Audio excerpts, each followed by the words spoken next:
अध्याय 45 संदेह निवारण। काका साहेब दीक्षित का संदेह और आनंदराव का स्वप्न। बाबा के शयन के लिए लकड़ी का तख्ता। प्रस्तावना। गत 3 अध्यायों में बाबा के निर्वाण का वर्णन किया गया है। इसमें कोई संदेह नहीं कि अब बाबा का साकार स्वरूप लुप्त हो गया है, परंतु उनका निराकार स्वरूप सदैव विद्यमान रहेगा। अभी तक केवल उन्हीं घटनाओं और लीलाओं का उल्लेख किया गया है जो बाबा के जीवन काल में घटित हुई थी।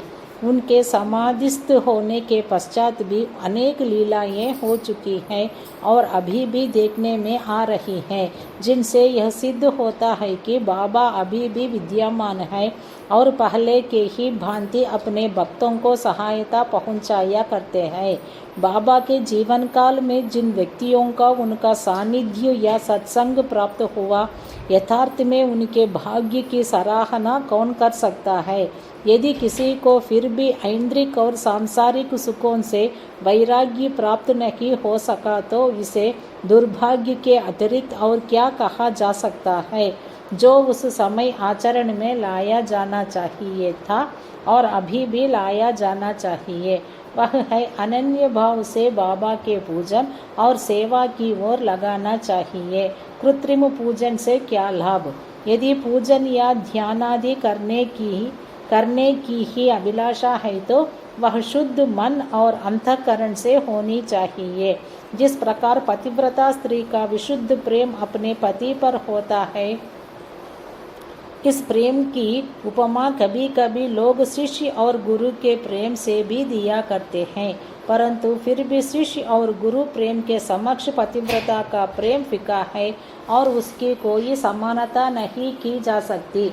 माता पिता भाई या अन्य संबंधी जीवन का ध्येय आत्म साक्षात्कार प्राप्त करने में कोई सहायता नहीं पहुंचा सकते। इसके लिए हमें स्वयं अपना मार्ग अन्वेषण कर आत्मानुभूति के पथ पर अग्रसर होना पड़ता है। नित्य और अनित्य में विवेक, इहलौकिक तथा पारलौकिक सुखों का त्याग, इंद्रिय निग्रह और केवल मोक्ष की धारणा रखते हुए अग्रसर होना पड़ता है।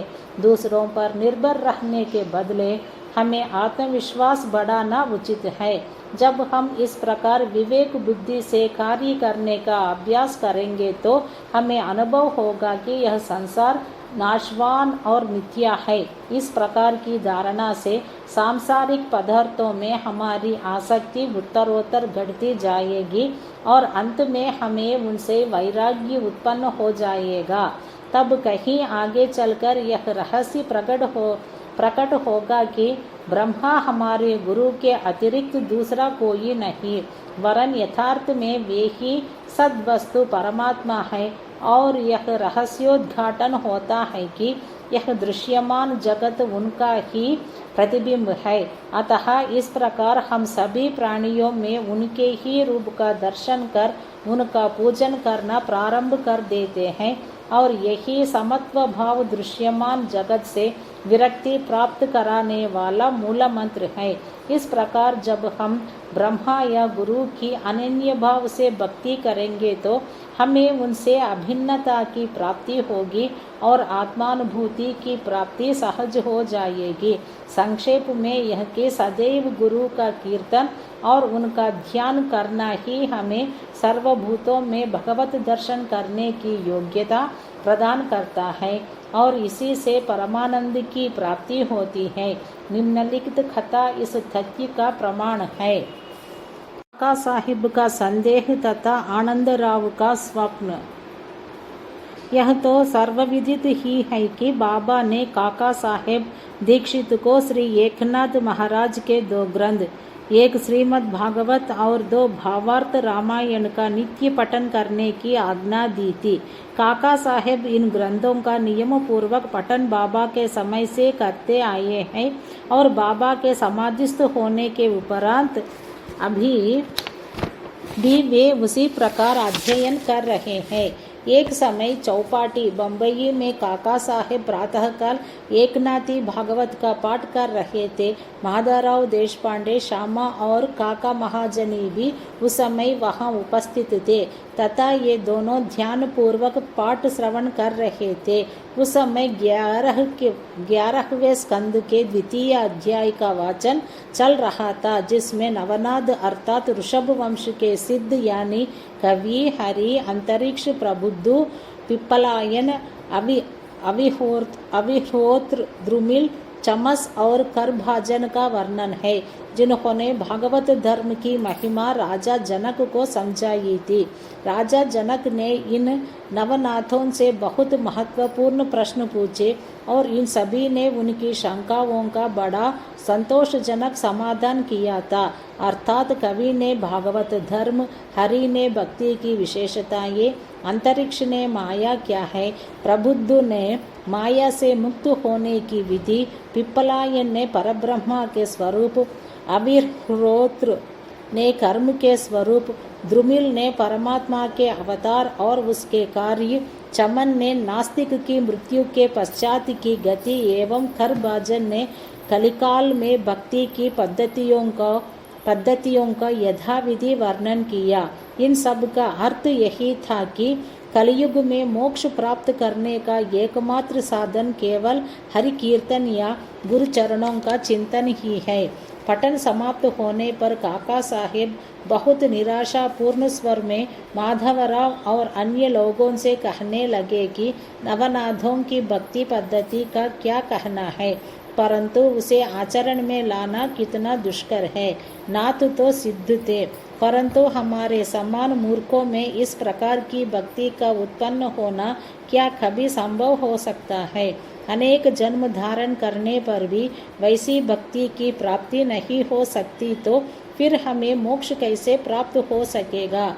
ऐसा प्रतीत होता है कि हमारे लिए तो कोई आशा ही नहीं है। माधवराव को यह निराशावादी धारणा अच्छी न लगी। माधवराव को यह निराशावादी धारणा अच्छी न लगी। वे कहने लगे कि हमारा अहोभाग्य है, जिसके फलस्वरूप ही हमें साई सदृश अमूल्य हीरा हाथ लग गया है। तब फिर इस प्रकार निराशा का राग आलापना उचित नहीं है। यदि तुम्हें बाबा पर अटल विश्वास है तो फिर इस प्रकार चिंतित होने की आवश्यकता ही क्या है। माना कि नवनाथों की भक्ति अपेक्षाकृत अधिक दृढ़ और प्रबल होगी, परंतु क्या हम लोग भी प्रेम और स्नेहपूर्वक भक्ति नहीं कर रहे हैं? क्या बाबा ने अधिकारपूर्ण वाणी में नहीं कहा है कि श्रीहरि या गुरु के नाम जाप से मोक्ष की प्राप्ति होती है? तब फिर भय और चिंता का स्थान ही कहाँ रह जाता है। परंतु फिर भी माधवराव के वचनों से काका साहेब का समाधान न हुआ। वे फिर भी दिन भर व्यग्र और चिंतित ही बने रहे। यह विचार उनके मस्तिष्क में बार बार चक्कर काट रहा था कि किस विधि से नवनाथों के समान भक्ति की प्राप्ति संभव हो सकेगी। महाशय, जिनका नाम आनंदराव पाखाड़े था, माधवराव को ढूंढते ढूंढते वहां आ पहुंचे। उस समय भागवत का पठन हो रहा था। श्री पाखाड़े भी माधवराव के समीप ही जाकर बैठ गए और उनसे धीरे धीरे कुछ वार्ता करने लगे। वे अपना स्वप्न माधवराव को सुना रहे थे। इनकी कानाफूसी के कारण पाठ में विघ्न उपस्थित होने लगा। अतएव काका साहेब ने पाठ स्थगित कर माधवराव से पूछा कि क्यों, क्या बात हो रही है। माधवराव ने कहा कि कल तुमने जो संदेह प्रकट किया था वह चर्चा भी उसी का समाधान है। कल बाबा ने श्री पाखड़े को जो स्वप्न दिया है उसे इनसे ही सुनो। इसमें बताया गया है कि विशेष भक्ति की कोई आवश्यकता नहीं, केवल गुरु को नमन या उनका पूजन करना ही पर्याप्त है। सभी को स्वप्न सुनने की तीव्र उत्कंठा थी और सबसे अधिक काका साहेब को। सभी के कहने पर श्री पाखड़े अपना स्वप्न सुनाने लगे, जो इस प्रकार है। मैंने देखा कि मैं एक अथाह सागर में खड़ा हुआ हूँ। पानी मेरी कमर तक है और अचानक ही जब मैंने ऊपर देखा तो साईं बाबा के श्री दर्शन हुए। वे एक रत्न जटित सिंहासन पर विराजमान थे और उनके श्रीचरण जल के भीतर थे। यह सुंदर दृश्य और बाबा का मनोहर स्वरूप देख मेरा चित्त बड़ा प्रसन्न हुआ। इस स्वप्न को भला कौन स्वप्न कह सकेगा। मैंने देखा कि माधवराव भी बाबा के समीप ही खड़े हैं और उन्होंने मुझसे भावपूर्ण शब्दों में कहा कि आनंदराव, बाबा के श्री चरणों पर गिरो। मैंने उत्तर दिया कि मैं भी तो यही करना चाहता हूँ, परंतु उनके श्री चरण तो जल के भीतर है। अब बताओ कि मैं कैसे अपना शीश उनके चरणों पर रखूं। मैं तो निस्सहाय हूँ। इन शब्दों को सुनकर श्यामा ने बाबा से कहा कि अरे देवा, जल में से कृपा कर अपने चरण बाहर निकालिए ना। बाबा ने तुरंत चरण बाहर निकाले और मैं तुरंत उनसे लिपट गया। बाबा ने मुझे यह कहते हुए आशीर्वाद दिया कि अब तुम आनंद पूर्वक जाओ, घबराने या चिंता करने की कोई आवश्यकता नहीं, अब तुम्हारा कल्याण होगा। उन्होंने मुझसे यह भी कहा कि एक जरी के किनारों की धोती मेरे श्यामा को दे देना, इससे तुम्हें बहुत लाभ होगा। बाबा की आज्ञा को पूर्ण करने के लिए ही श्री पाखाड़े धोती लाए और काका साहेब से प्रार्थना की कि कृपा करके इसे माधवराव को दे दीजिए, परंतु माधवराव ने उसे लेना स्वीकार नहीं किया। उन्होंने कहा कि जब तक बाबा से मुझे कोई आदेश या अनुमति प्राप्त नहीं होती, ऐसा करने में असमर्थ हूँ। कुछ तर्क वितर्क के पश्चात काका ने दैवी आदेश सूचक पर्चियां निकालकर इस बात का निर्णय करने का विचार किया। काका साहेब का यह नियम था कि जब उन्हें कोई संदेह हो जाता तो वे कागज की 2 पर्चियों पर स्वीकार अस्वीकार लिखकर उसमें से एक पर्ची निकालते और जो कुछ उत्तर प्राप्त होता था उसके अनुसार ही कार्य किया करते थे। इसका भी निपटारा करने के लिए उन्होंने उपर्युक्त विधि के अनुसार ही 2 पर्चियां लिखकर बाबा के चित्र के समक्ष रखकर एक अबोध बालक को उसमें से एक पर्ची उठाने को कहा। बालक द्वारा उठाई गई पर्ची जब खोलकर देखी गई तो वह स्वीकार सूचक पर्ची ही निकली और तब माधवराव को धोती स्वीकार करनी पड़ी। इस प्रकार आनंदराव और माधवराव संतुष्ट हो गए और काका साहेब का भी संदेह दूर हो गया। इससे हमें यह शिक्षा मिलती है कि हमें अन्य संतों के वचनों का उचित आदर करना चाहिए, परंतु साथ ही साथ यह भी परम आवश्यक है कि हमें अपनी माँ अर्थात गुरु पर पूर्ण विश्वास रख उनके आदेशों का अक्षरशः पालन करना चाहिए, क्योंकि अन्य लोगों की अपेक्षा हमारे कल्याण की उन्हें अधिक चिंता है। बाबा के निम्नलिखित वचनों को हृदय पटल पर अंकित कर लो। इस विश्व में असंख्य संत है, परंतु अपना पिता गुरु ही सच्चा गुरु है। दूसरे चाहे कितने ही मधुर वचन क्यों न कहते हो, परंतु अपना गुरु उपदेश कभी नहीं भूलना चाहिए। संक्षेप में सार यही है कि शुद्ध हृदय से अपने गुरु से प्रेम कर उनके शरण जाओ और उन्हें श्रद्धापूर्वक साष्टांग नमस्कार करो। तभी तुम देखोगे कि तुम्हारे सम्मुख भवसागर का अस्तित्व वैसा ही है जैसा सूर्य के समक्ष अंधेरे का। बाबा के शयन के लिए लकड़ी का तख्ता। बाबा अपने जीवन के पूर्वार्ध में एक लकड़ी के तख्ते पर शयन किया करते थे। वह तख्ता 4 हाथ लंबा और 1 बित्ता चौड़ा था, जिसके चारों कोनों पर 4 मिट्टी के जलते दीपक रखे जाया करते थे। बाद में बाबा ने उसके टुकड़े टुकड़े कर डाले थे, जिसका वर्णन गत अध्याय 10 में हो चुका है।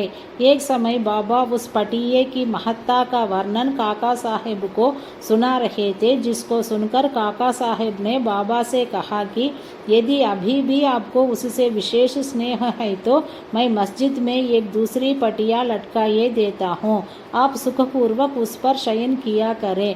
तब बाबा कहने लगे कि अब महलसापति को नीचे छोड़कर मैं ऊपर नहीं सोना चाहता। काका साहेब ने कहा कि यदि आज्ञा दे तो मैं एक और तख्ता महलसापति के लिए भी टांग दूं। बाबा बोले कि वे इस पर कैसे सो सकते हैं? क्या यह कोई सहज कार्य है? जो उस गुण से संपन्न हो वही ऐसा कार्य कर सकता है। जो खुले नेत्र रखकर निद्रा ले सके वही इसके योग्य है। जब मैं शयन करता हूँ तो बहुधा महलसापति को अपने बाजू में बैठाकर उनसे कहता हूँ कि मेरे हृदय पर अपना हाथ रखकर देखते रहो कि कहीं मेरा भगवत जाप बंद न हो जाए, और मुझे यदि थोड़ा सा भी निद्रित देखो तो तुरंत जागृत कर दो। परंतु उससे तो यह भी नहीं हो सकता। वह तो स्वयं ही झपकी लेने लगता है और निद्रामग्न होकर अपना सिर डुलाने लगता है, और जब मुझे भगत का हाथ पत्थर सा भारी प्रतीत होने लगता है तो मैं जोर से पुकार उठता हूँ कि वो भगत। तब कहीं वह घबरा कर नेत्र खोलता है। जो पृथ्वी पर ही अच्छी तरह बैठ और सो नहीं सकता तथा जिसका आसन सिद्ध नहीं है और जो निद्रा का दास है, वह क्या तख्ते पर सो सकेगा? अन्य अनेक अवसरों पर वे भक्तों के स्नेहवश ऐसा कहा करते थे कि अपने साथ और उसके साथ। श्री सद्गुरु साई नाथार्पणमस्तु। शुभम भवतु।